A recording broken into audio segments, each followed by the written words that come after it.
Yay. Hi, everyone. How are you doing? Pray you're all having a very blessed day and that you had a great Easter weekend. And now we're back in business again and hope you're all doing very well. Hi, I'm Darlene Petrie from Scam Prevention International, bringing you education and awareness on what is in the news of scammers today. And today we're actually going to have a different type of topic. We're going to talk about, can synthetic identity theft affect you? And yes, it can. Now, I have to say, synthetic identity theft is a new term, although it is an old practice.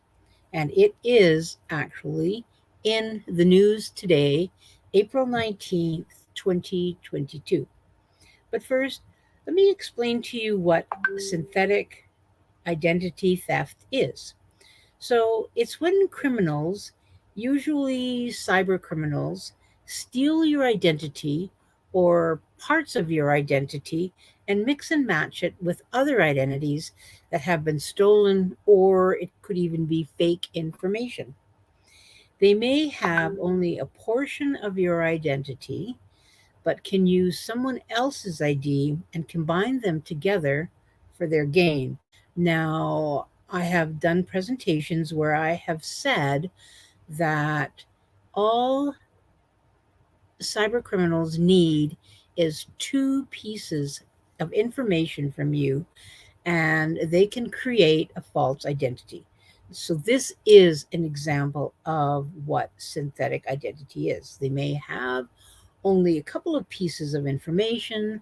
For example, they may take on your name and your social insurance number, social security number, someone else's address, or even a fake address, and other identification information. Then they combine it together and apply for credit cards, use it on car loan applications, create line of credit applications, and so on. They also use the synthetic identity, when applying for jobs. And today, in this case, is the story in the news of a man that this happened to, whose social insurance number was used for employment that he never had. And how does this affect him? Well, he filed his income tax early. When the notice of assessment was sent back to him, it stated he earned way more than he did and that he owed way more than he had submitted to the Canada Revenue Agency. Now, upon investigation, it was determined that he didn't work for the company, for the business that was on the additional T4 slip for that CRA had on his file. And the address of the building where the business was stated to be located was vacant. The non existent company used a fraudulent T4 in the man's name. So, what can you do in situations like that? Well, in this situation, somewhere along the line, his ID was stolen, and we have no idea how they get it, because scammers can be someone that they get information when they're making their robocalls, or they can get your information from social media, or they can get it from, they could have gotten the information from an organization, business that had been ransomware. So if it was somebody that was talking, it's that had been talking to this particular person, they could have been pretending to be someone that they trusted. I don't know for sure. I don't know all the story, but this is what can happen, not particular as to what did happen to this particular person. So scammers do try to make you trust them. So they're going to try and get as much information as they can from you. And they're also going to try and get your bank account information, all of any identification that they can from you.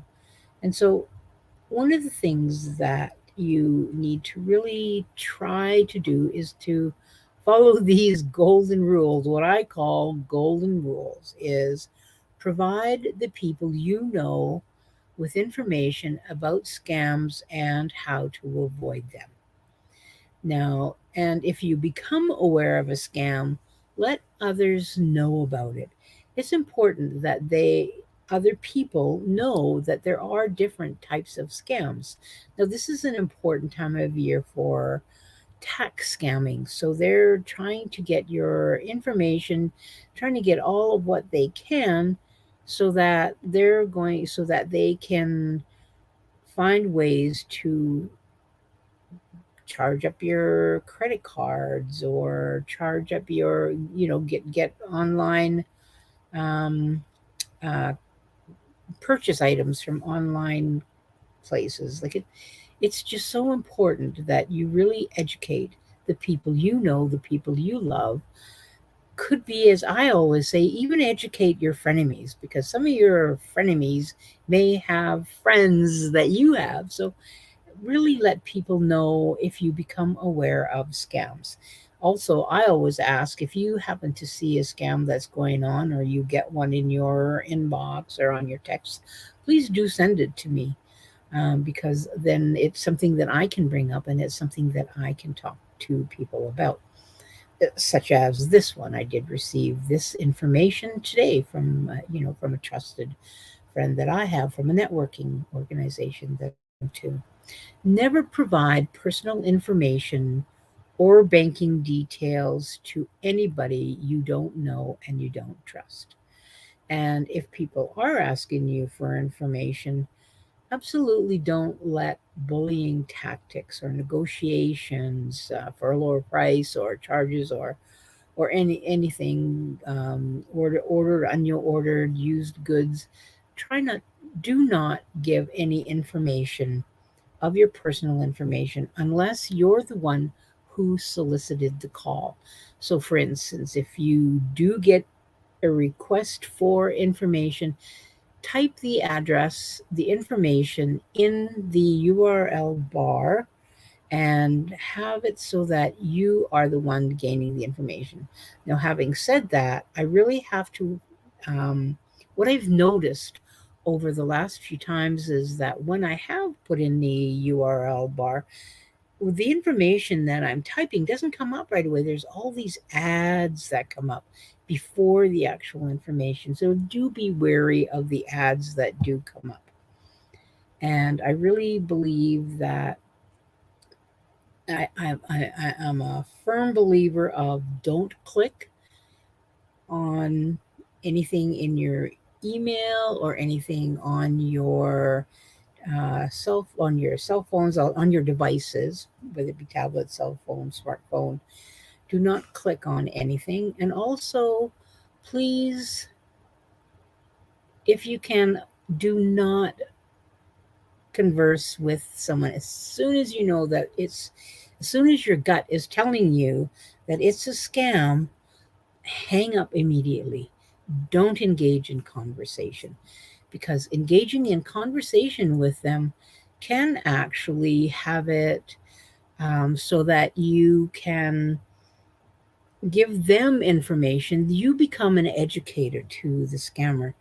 So not only do you become a victim, or you become an educator, because if you're telling them how you know that they have scammed you, then you know that they know how to do or what not to do in their next type of scamming. So, really, I thank you very much. Please stay tuned next week as we cover a different topic, as I try to cover different topics. And I've been looking at changing up the format of what I'm doing and looking and seeing what's in the news and what is affecting people today. And also, just to put this out there, I am starting a new series called Women in Business fraud prevention. So I will put a post out about that and let you know when it will be available on YouTube. Okay. Thank you very much. I really appreciate you coming, and please do be careful. Don't click. Don't engage in conversations with scammers, and have a very blessed day. Thank you.